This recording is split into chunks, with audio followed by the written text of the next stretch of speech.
Hi friends, இன்னைக்கு என்ன video அப்படின்னு பார்த்தீங்கன்னா நம்மளுடைய ஸ்டூடெண்ட் லிப் பாம் மேக் பண்ணுறாங்க. அந்த வீடியோ தான் பார்க்க போகிறோம். இதில் ரோஸ் பெட்டல்ஸ், பீட்ரூட் இதெல்லாமே இன்ஃப்யூஸ் பண்ணி ஒரு லிப் பாம் மேக் பண்ணியிருக்காங்க.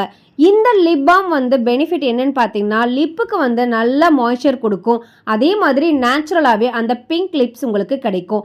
இதில் போட்டிருக்க இன்க்ரீடியன்ஸ் எல்லாமே எப்படி அவங்க மேக் பண்ணாங்க, ஏன்னா நம்ம ஒரு லிப் பாம் ரெடி பண்ணுறோம் அப்படின்னும் போது ஃப்ரெஷ்ஷான இன்க்ரீடியன்ஸ் ஆட் பண்ண முடியாது. அப்படி ஆட் பண்ணிங்கன்னா அதில் ப்ரிசர்வ் பண்ணணும். ப்ரிசர்வேட்டிவ் யூஸ் பண்ணாமல் ஒரு கரெக்டான ஃபார்முலேஷனில் நீங்களும் லிப் பாம் மேக் பண்ணி ஒரு பிஸ்னஸாக கொண்டு போகணும்னு நினச்சிங்கன்னா அப்புறம் இன்னும் எதுக்காக வெயிட் பண்ணிட்டு இருக்கீங்க? உடனே எங்களுடைய டிப்ளமோ கோர்ஸில் ஜாயின் பண்ணுங்க. விமன்ஸ் டேக்காக நிறைய ஆஃபர்ஸ் கொடுத்துருக்கோம். அந்த ஆஃபரில் நீங்களும் ஜாயின் பண்ணி ஒரு யூனிக்கான பிராண்டை உருவாக்கலாம். ஸோ சக்ஸஸ்ஃபுல்லான ஒரு ஆண்டர்ப்ரனராக மாறுறதுக்கு எங்களுடைய சப்போர்ட்ஸ் எல்லாமே உங்களுக்கு கிடைக்கும். ஃபர்தர் டீட்டெயில்ஸ்க்கு எங்களுக்கு வாட்ஸ்அப் பண்ணுங்கள், டீட்டெயில்ஸ் ஷேர் பண்ணுறேன்.